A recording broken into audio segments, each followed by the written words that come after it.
सबों को एक बार फिर से जय मसीह की। मत्ती 6 उसका 33 पद हम लोग एक बार फिर से देखेंगे आज।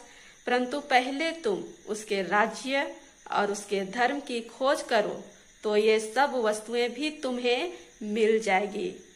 मेरे प्रियो, यदि हम परमेश्वर के राज्य को यानी कि परमेश्वर के शासन और उसकी इच्छा और उसके धर्म यानी कि परमेश्वर की धार्मिकता और उसकी नैतिक सिद्धांतों को अपने जीवन में पहली प्राथमिकता जब हम देते हैं तो हमारी भौतिक आवश्यकताओं जैसे भोजन, वस्त्र, मकान, जैसे हम लोग मत्ती 6 अध्याय के पिछले पदों में हम जिक्र देखे हैं, उन सारी चीजों को परमेश्वर हमें देने के लिए वायदा करता है। वो सारी चीजें को परमेश्वर सारी चीजों को हमारे लिए, आपके लिए वो पूरा करेगा। इसलिए ये पद हमें सिखाता है, ये पद हमें बताता है कि हमें सबसे ज्यादा परमेश्वर को, उसके कामों को, उनकी इच्छाओं को महत्व देना हमें अति आवश्यक है। क्योंकि कई एक बार हमें क्या करते हैं, हम संसारिक वस्तुएं और संसार की खोज में इतने डूब जाते हैं प्रियो कि हम परमेश्वर के उस इच्छा को,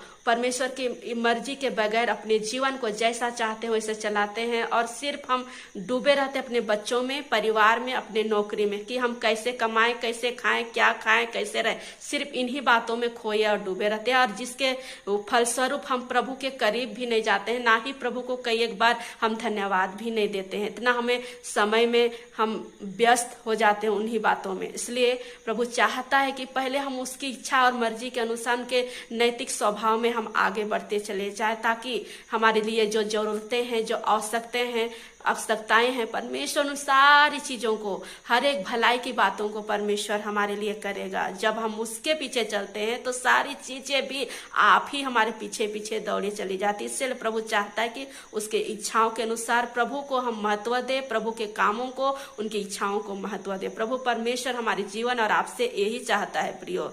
तब जाके जो भी हमारे जीवन में, संसार में भौतिक आवश्यकताएं हैं उसका भी ध्यान रखेंगे, उनका भी ख्याल रखेंगे। क्योंकि प्रभु हमारा परमेश्वर हमसे प्रेम करने वाला और हमें बनाने वाला और परमेश्वर हमारी चिंता करने वाला यहोवा परमेश्वर है। यहोवा रप्पा, यहोवा एदोनाई, एल शदाई हमारा परमेश्वर हमारे संग हमेशा रहते हैं। इसलिए आप चिंता ना करें, ना ही घबराएं और प्रभु के राज्य और धार्मिकता की खोज करें और प्रभु आपके साथ रहेगा और प्रभु आपके जीवनों में हर एक भलाइयों को जो आप आज नहीं देखे हैं परमेश्वर जरूर दिखाएगा। आप विश्वास करें, धीरज धरे और प्रभु के मार्ग में बढ़ते चले। सो प्रभु आप सबों को ब्लेस करे। सबों को जय मसीह की।